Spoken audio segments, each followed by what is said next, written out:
morning mga brads! Welcome again sa Jerry Ginto Adventures and Lifestyle TV. Matagal tayong hindi nagkita, so for today's video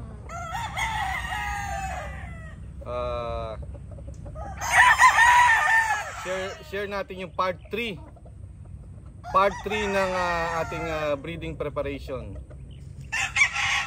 So ngayon, panahon na naman ng mga breeding. Hinahabol natin yung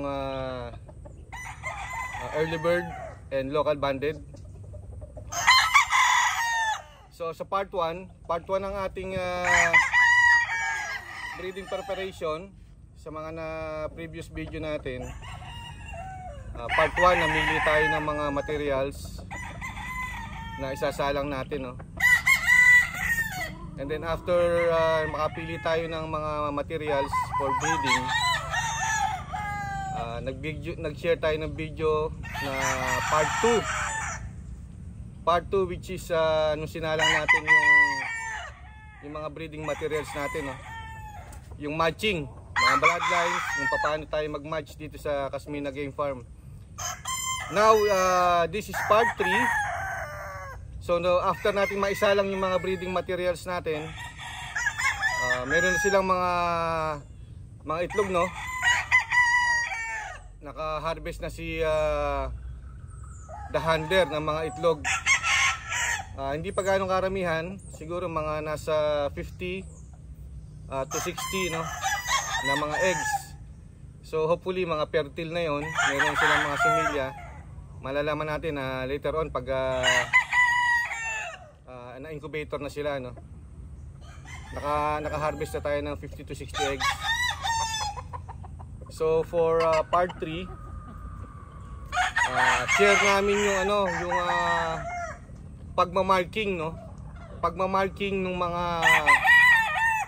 pinaris natin ng mga broodcock at mga babae. Okay, so share namin to. This is our own from our own experience, no? Share lang namin, baka makapulot kayo ng mga idea kung paano kami nagse-set, no, and nagma-mark ng mga palahi natin dito sa farm. So dito sa amin sa farm, meron kami mga breeding pens, no? So nung part 2, pinakita namin sa inyo yung mga sinalang natin ng mga materials sa kanya-kanyang pen, no? So sa ngayon, meron kaming 10 breeding pens. So lahat yan, meron ng mga broodcock and mga brood hens or pullets. So lahat ng breeding pen na to, meron siyang marking, meron siyang numbering para mas madali yung tinatawag natin masubaybayan natin, no? Alam natin kung anong pen number per each mating.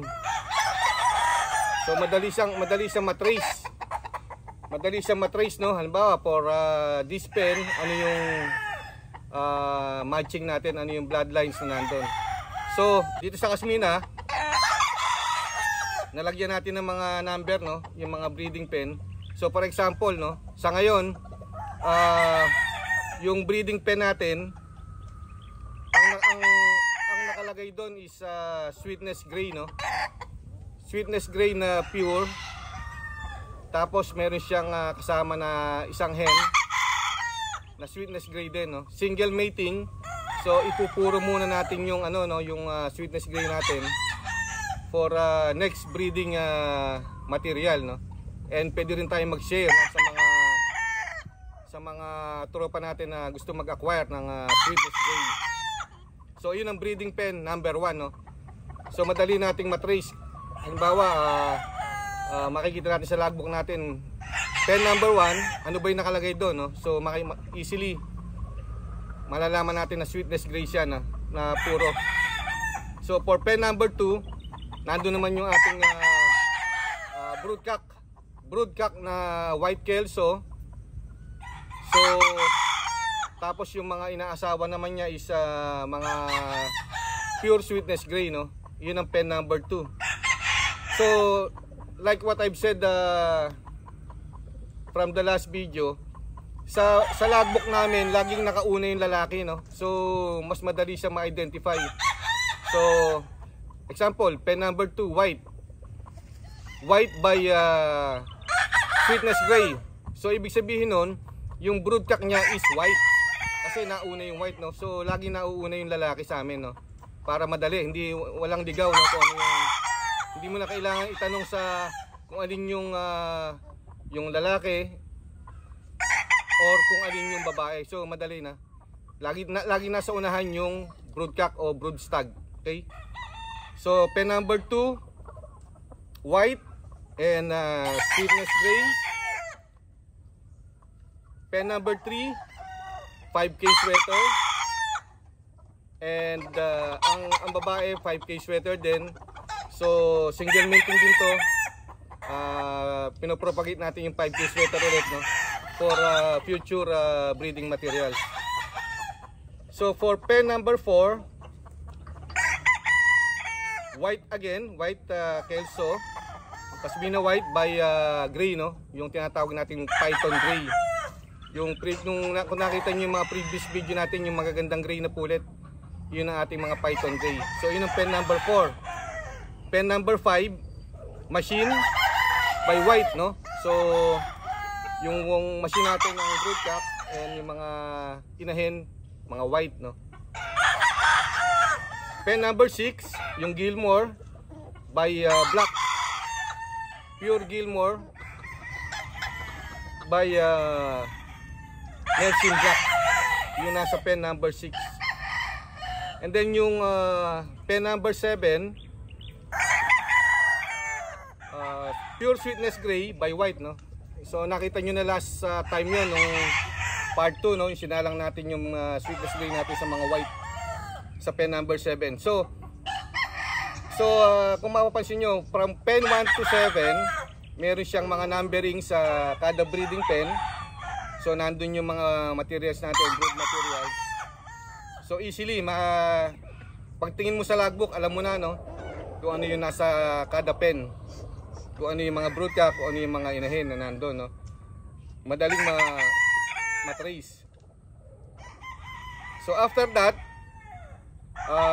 lalagyan natin sila ng ng marking.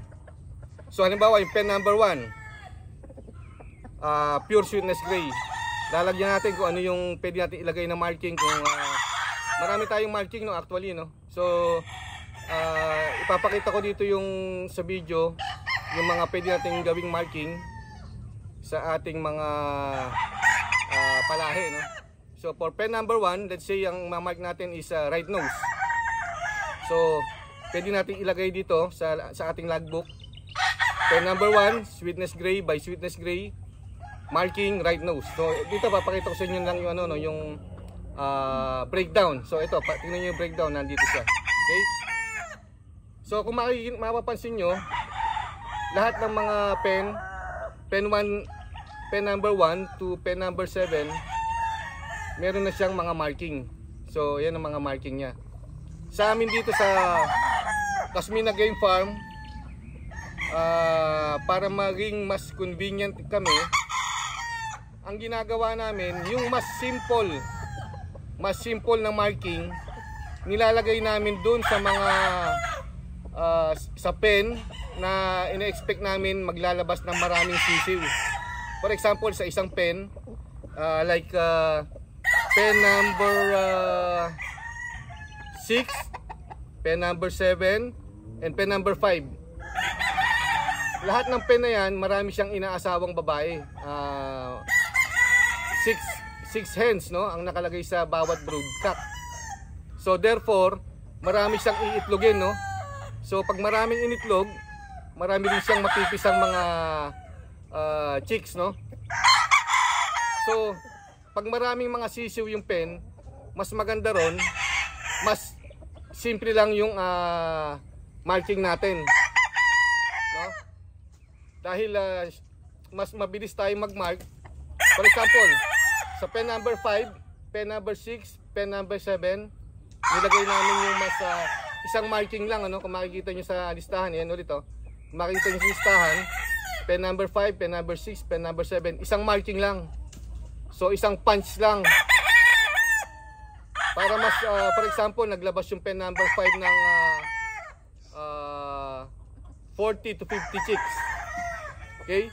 So kung isang marking lang, isang punch lang sa paa, mas mabilis tayong matatapos, no? So yung mga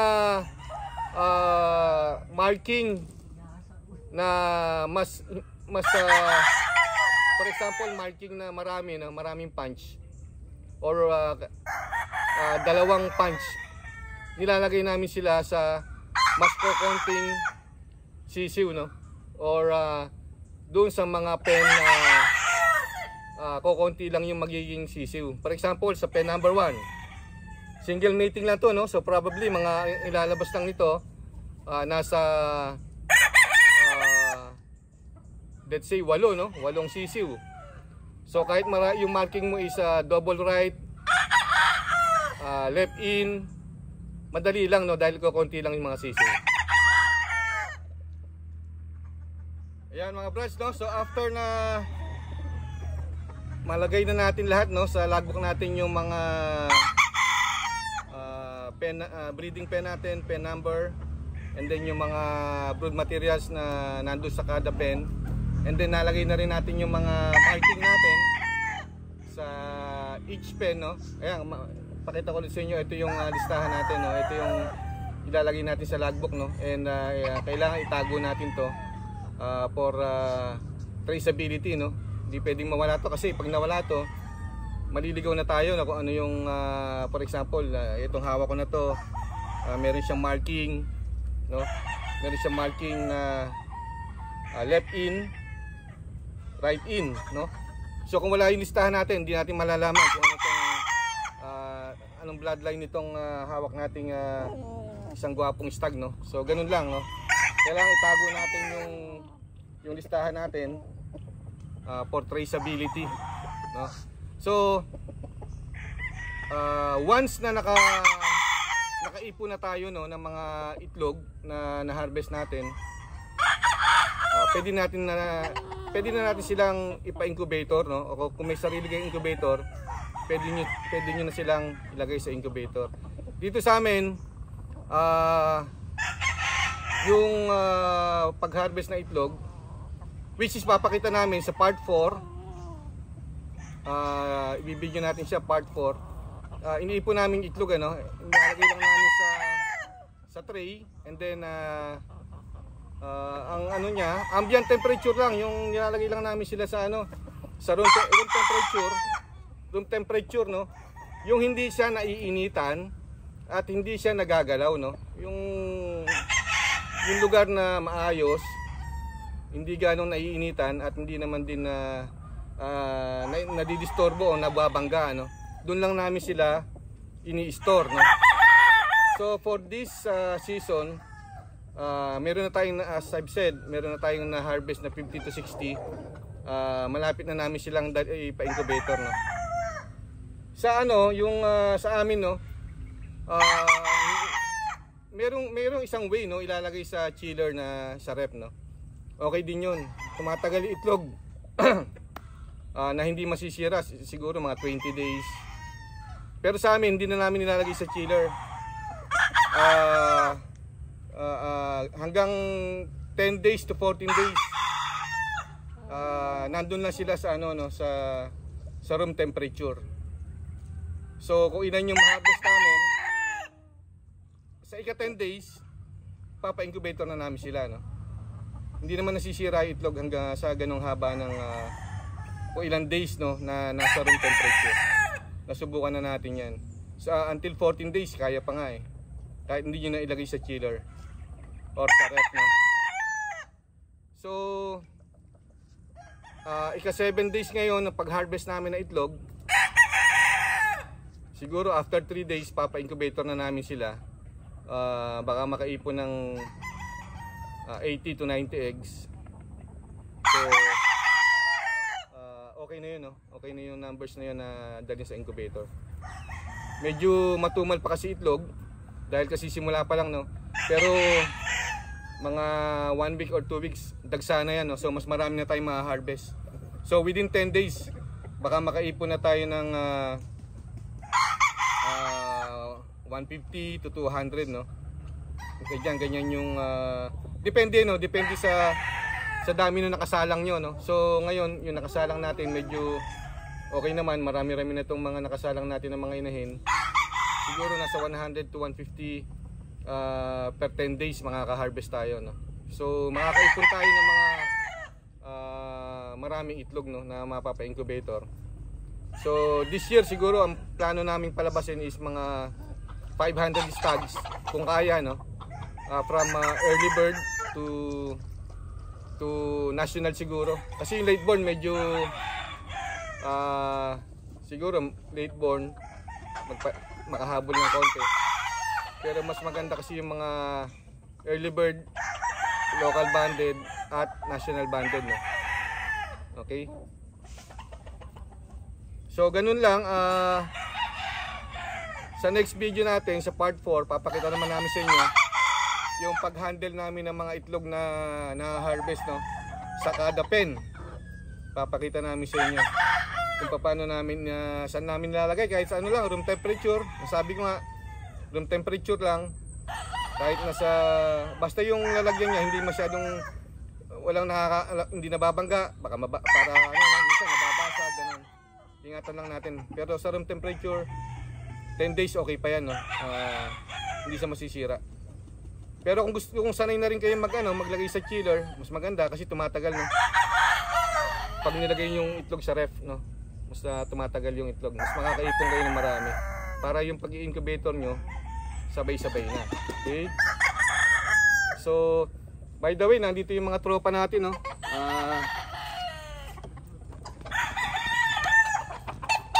Ayan, no? Nagpupungo sila ng mga stags natin dito.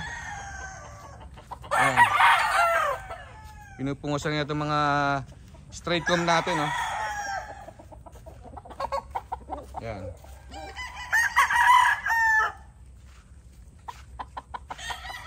Kasama natin dito sila, mga brads. Welcome. The professional, the playboy, and the handler. Ayan. Ayan, mga busy mga tropa, nagpupungo sila. Ala ba kayo sa shoutout? Boss, di ako handa ngayon eh. Oo nga. Shoutout sa reunion namin sa BNSFC batch 86-87. Ma'am Che, shoutout din po kay Al Espino, Jay Marambala, SBP ng Parang-Parang, sila Boyet Juan, Jason Paredes, Buyok Paredes, Eddie Roque, Marvin Prias, Emol Batasar at Bener Olivar ng Aruba. Okay, Brad, mukhang hindi ka handa. The handler, parang naghahanda na si The handler ng... May mga panlabang ka ba ngayon? Ilan ba inahanda mo? 4. 4 lang, pang 2 hits, no? 2 hits lang ihanda ko. Ayan. Subaybayan natin itong laban ni The handler, maghahanda siya ng mga pang 2 hits natin. And of course, eto marami nagtatanong dito. The Playboy. Shout out nga pala kay Norberto David ng Tiga-Mabatang. Yeah. Anong handa natin sa piyesta? Marami. Basta't marami. Oh, yan. Shoutout na sir, pahabol pala. Don Crisanto. Don Crisanto. Ayan, nanalo kahapon niya, madihado ro sa... By the way guys, nagkaroon ng 3-stag Fiesta Derby dito kahapon sa Orani. Okay? Oh. Manghingi na kayo ng balato kay Don Crisanto. Baka naman, boss. Ayan. So, yun lang guys, no? So, sa susunod na vlog natin, yung part 4 ng breeding preparation natin, no? Pakita naman natin yung egg handling. So, sa ngayon, medyo busy kami, kaya hanggang dito na lang muna siguro. Medyo madalang yung video natin, so abang-abang lang. By the way, sa raffle natin, no? Christmas raffle, yung nakita nyo naman yung mga consolation prizes natin na ipimimigay, consolation prizes pa lang yon. Mamimigay tayo ng mga t-shirt na ginawa ng Jerry Ginto Adventures and Lifestyle TV. Nakapost yung ilang sample ng mga t-shirt na pamimigay natin. 20 consolation prizes na personalized Jerry Ginto Adventures and Lifestyle TV t-shirt, no? And then yung mga major prizes saka na natin i-reveal, no? Kung ano yung pamimigay natin. So mga brads, abang-abang lang. Keep on watching, no? And sa mga announcement tungkol sa raffle, wait nyo lang, no? Very soon magpo-post ako ng mga announcement. And siguro hanggang dito na lang. Thank you for watching. Please like, share, and sa mga hindi pa nakasubscribe, please subscribe to our YouTube channel, Jerry Ginto Adventures and Lifestyle TV. So till the next video, bye bye.